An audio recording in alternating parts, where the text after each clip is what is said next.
जुलाई 2025 में किस संस्था ने 100% से अधिक उपभोक्ता शिकायत निपटान दर हासिल की?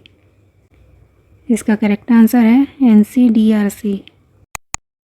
जुलाई 2025 में राष्ट्रीय उपभोक्ता विवाद निवारण आयोग यानी NCDRC ने 100% से अधिक उपभोक्ता शिकायत निपटान दर हासिल की। उपभोक्ता शिकायत निवारण प्रणाली और 10 राज्यों ने यह रिकॉर्ड सफलतापूर्वक हासिल किया, यानी जितने मामले दायर हुए उससे अधिक मामलों का निपटारा किया गया। यह उपभोक्ता न्याय प्रदान करने की मजबूत और तेज़ होती प्रक्रिया को दर्शाता है। जुलाई 2025 के निपटान आंकड़े जो 100% से अधिक रहे। इन आंकड़ों में NCDRC और राज्यों का प्रदर्शन इस प्रकार रहा। NCDRC इसने 122%, तमिलनाडु इसने 277%, राजस्थान 214%, तेलंगाना 158%, हिमाचल प्रदेश और उत्तराखंड 150%, मेघालय 140%, केरल 122%, पुडुचेरी 111%, छत्तीसगढ़ 108% और उत्तर प्रदेश 101% रहा। यह आंकड़े जुलाई 2024 से कहीं अधिक रहे। यह आंकड़े उपभोक्ता मंत्रालय के विभाग द्वारा हाल ही में जारी किए गए। उपभोक्ता शिकायत निवारण प्रणाली और इन राज्यों के अभूतपूर्व सफलता हासिल करने के पीछे ई जागृति प्लेटफॉर्म की अहम और निर्णायक भूमिका रही। ई जागृति प्लेटफॉर्म इसकी शुरुआत 1 जनवरी 2025 को की गई और यह एक आधुनिक एकीकृत डिजिटल प्लेटफॉर्म है। यह कई पुरानी प्रणालियों को जोड़कर एक प्लेटफॉर्म बनाया गया, जिसे सभी राज्यों और केंद्र प्रशासित प्रदेशों में लागू किया गया। इस माध्यम से उपभोक्ता कहीं से भी शिकायत दर्ज कर सकते हैं और अपना केस ट्रैक कर सकते हैं। इसमें वर्चुअल सुनवाई के साथ बहुभाषीय और चैटबॉट की सुविधा भी उपलब्ध है। इसमें न्यायाधीशों को स्मार्ट कैलेंडर, डैशबोर्ड और डिजिटल वर्कफ्लो का लाभ मिलता है। 6 अगस्त 2025 तक इसमें 2 लाख से अधिक उपयोगकर्ताओं ने 85,000 से अधिक मामले ई जागृति पर दर्ज किए जा चुके हैं।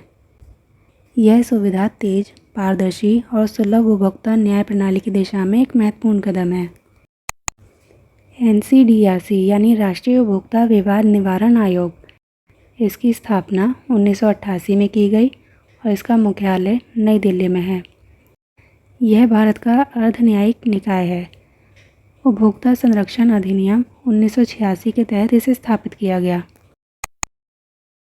क्रिकेट के पूर्व खिलाड़ी और कोच बॉब सिम्पसन का हाल ही में निधन हुआ। वे किस देश से संबंधित थे? इसका करेक्ट आंसर है ऑस्ट्रेलिया।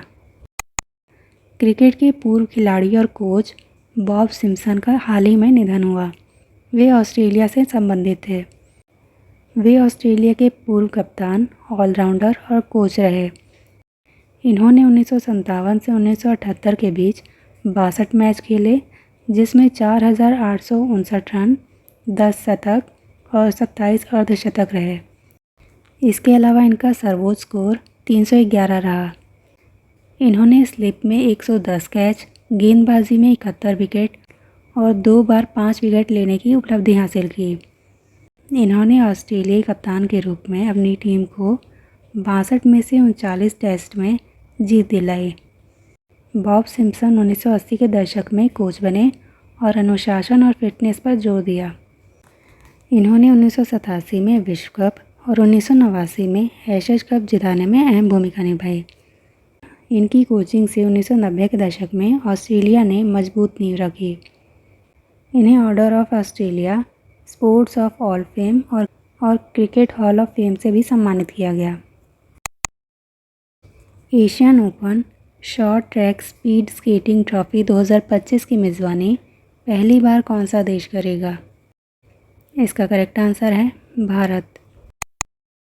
भारत पहली बार Asian open short track speed skating trophy 2025 की मेज़बानी करेगा। यह पहली बार होगा जब भारत वैश्विक शीतकालीन खेल मानचित्र पर शामिल होगा। इसका आयोजन 20 से 23 अगस्त 2025 तक महाराणा प्रताप स्पोर्ट्स कॉलेज, रायपुर, देहरादून यानी उत्तराखंड में होगा। इसमें एथलीट 222 मीटर स्प्रिंट से लेकर 5000 मीटर रिले तक कुल 9 अलग अलग प्रतिस्पर्धाओं में शामिल होंगे। इस आयोजन का नेतृत्व ice skating association of India द्वारा किया जाएगा। इस प्रतियोगिता में 11 एशियाई देश शामिल होंगे, जिनमें शामिल है चीन, Japan, Hong Kong, Indonesia, Singapore, Thailand, चीनी ताइपे, वियतनाम, मलेशिया, फिलीपींस और भारत। यह भारत का अब तक का सबसे बड़ा अंतर्राष्ट्रीय शीतकालीन खेल आयोजन माना जा रहा है और यह भारत के लिए महत्वपूर्ण है क्योंकि शीतकालीन खेलों से अवसंरचना को बढ़ावा मिलेगा, अंतर्राष्ट्रीय पहचान बढ़ेगी, खिलाड़ियों को प्रेरणा मिलेगी और पर्यटन और स्थानीय अर्थव्यवस्था को भी मजबूती मिलेगी। हाल ही में नागालैंड के राज्यपाल का प्रभार किसे सौंपा गया है? इसका करेक्ट आंसर है अजय कुमार भल्ला। अजय कुमार भल्ला, जो वर्तमान में मणिपुर के राज्यपाल हैं, इन्हें नागालैंड का अतिरिक्त प्रभार सौंपा गया है। वे अब दोनों राज्यों की जिम्मेदारी संभालेंगे। यह नियुक्ति नागालैंड के राज्यपाल ला गणेशन के 15 अगस्त 2025 के निधन के पश्चात की गई। राष्ट्रपति भवन द्वारा 16 अगस्त 2025 को इनकी नियुक्ति की आधिकारिक घोषणा की गई। ऐसी अतिरिक्त प्रभार नियुक्तियां भारतीय संविधान में सामान्य प्रक्रिया का हिस्सा हैं, ताकि अचानक उत्पन्न रिक्तियों के बावजूद राज्यपाल पद की जिम्मेदारियां बाधित ना हों। ला गणेशन, जिनका हाल ही में देहांत हुआ, इन्हें फरवरी 2023 में नागालैंड का राज्यपाल घोषित किया गया था। अजय कुमार भल्ला पूर्व IAS अधिकारी रह चुके हैं। इसके अलावा वे केंद्रीय गृह सचिव भी रह चुके हैं। इन्होंने 2024 में मणिपुर के राज्यपाल के रूप में पदभार संभाला और भल्ला प्रशासनिक दक्षता और मजबूत प्रबंधन क्षमता के लिए जाने जाते हैं। यह कदम प्रशासनिक और राजनीतिक स्थिरता बनाए रखने में महत्वपूर्ण माना जा रहा है। भारत के 79वें स्वतंत्रता दिवस पर पहली बार किसी विदेशी राष्ट्र का ध्वज किस अमेरिकी स्थल पर फहराया गया? इसका करेक्ट आंसर है स्पेस नीडल। भारत के 79वें स्वतंत्रता दिवस पर पहली बार किसी विदेशी राष्ट्र का ध्वज स्पेस नीडल अमेरिकी स्थल पर फहराया गया। 605 फीट ऊंचे स्पेस नीडल को 15 अगस्त 2025 को तिरंगे की रोशनी से सजा दिया गया। इस आयोजन की मेजबानी भारतीय वाणिज्यिक दूतावास सिएटल ने की, जिसमें महावाणिज्य दूत प्रकाश गुप्ता, मेयर ब्रूस हैरेल और भारतीय अमेरिकी समुदाय शामिल रहे। यह समारोह भारत अमेरिकी संबंधों और पैसिफिक नॉर्थवेस्ट क्षेत्र में भागीदारी का प्रतीक बना। 1962 की वर्ल्ड फेयर के लिए बने स्पेस नीडल पर भारतीय तिरंगे का लहराना भारत की वैश्विक मौजूदगी और भारत अमेरिकी रिश्तों की मजबूती को दर्शाता है। यह आयोजन भारतीय अमेरिकी समुदाय के टेक्नोलॉजी, शिक्षा और जनसेवा में योगदान की मान्यता को दर्शाता है। इससे आपसी सम्मान और बहुसांस्कृतिकता और द्विपक्षीय सहयोग और गहरा हुआ है। 2025 में दुनिया का सबसे मूल्यवान फुटबॉल क्लब कौन बना? इसका करेक्ट आंसर है रियल मैड्रिड। वर्ष 2025 में विश्व का सबसे मूल्यवान फुटबॉल क्लब रियल मैड्रिड बना। ब्रांड फाइनेंस फुटबॉल 50 द्वारा 2025 में विश्व का सबसे मूल्यवान क्लब इसे घोषित किया गया। 1.9 बिलियन यूरो ब्रांड के मूल्य और 94.9 के लगभग पूर्ण ब्रांड शक्ति स्कोर के साथ स्पेनिश फुटबॉल की यह महाशक्ति खेल उत्कृष्टता और व्यावसायिक शक्ति दोनों में अपना दबदबा बनाए हुए है। यह लगातार चौथे वर्ष शीर्ष स्थान पर है। यह साल दर साल ब्रांड मूल्य में 14% की वृद्धि दर्ज करते जा रहा है। इसके अलावा इसे AAA+ रेटिंग भी प्राप्त है। रियल मैड्रिड की सफलता के कारण है इसका उच्च राजस्व, वैश्विक मर्चेंडाइजिंग, बड़े स्पॉन्सरशिप डील्स, अंतर्राष्ट्रीय मैच और डिजिटल प्लेटफॉर्म पर इसकी मजबूत स्थिति। रियल मैड्रिड की लैटिन अमेरिका, एशिया और अफ्रीका में विशाल फैन बेस है। साथ ही डिजिटल प्लेटफॉर्म और विदेशी मैचों से इसका वैश्विक विस्तार हुआ है।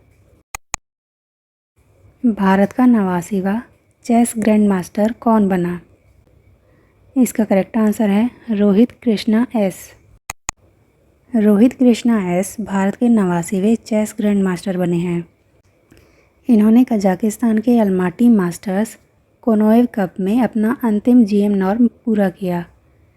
इस टूर्नामेंट में इनका स्कोर 6/9 रहा और साथ ही इन्होंने 2500 एलो रेटिंग भी पार की। इन्होंने अपने अंतिम मैच में अंतर्राष्ट्रीय मास्टर्स आर्टुर दातव्यान को हराया था। इसके अलावा दिव्या देशमुख भी हाल ही में भारत की 88वीं ग्रैंड मास्टर बनी हैं और इन्होंने महिला विश्व कप जीतकर यह उपलब्धि हासिल की। शतरंज के ग्रैंड मास्टर बनने के मानदंड। ग्रैंड मास्टर का खिताब शतरंज में सर्वोच्च और सबसे प्रतिष्ठित उपाधि है, जिसे फाइट द्वारा दिया जाता है। शतरंज किताबों में ग्रैंड मास्टर का खिताब सबसे ऊंचा है। इससे नीचे आते हैं अंतर्राष्ट्रीय masters, fight masters, candidate masters और उनके महिला विशिष्ट समकक्ष यानी WGM, WIM, WFM, WCM इत्यादि उपाधियां शामिल हैं। ग्रैंड मास्टर्स नाम पाने के लिए खिलाड़ी को उच्च स्तर का प्रदर्शन करना होता है। ग्रैंड मास्टर का खिताब जीतने के लिए खिलाड़ी को टूर्नामेंट में कम से कम 33% GM खिलाड़ियों के साथ खेलना होता है और साथ ही 3 अलग अलग महासंघों के खिलाड़ियों की भी भागीदारी इसमें ज़रूरी है। कुछ टूर्नामेंट विशेष रूप से खिलाड़ियों को ग्रैंड मास्टर्स नाम हासिल करने में मदद कराने के लिए आयोजित होते हैं। वीडियो देखने के लिए शुक्रिया और डिटेल करंट अफेयर्स अपडेट के लिए चैनल विज़िट करें।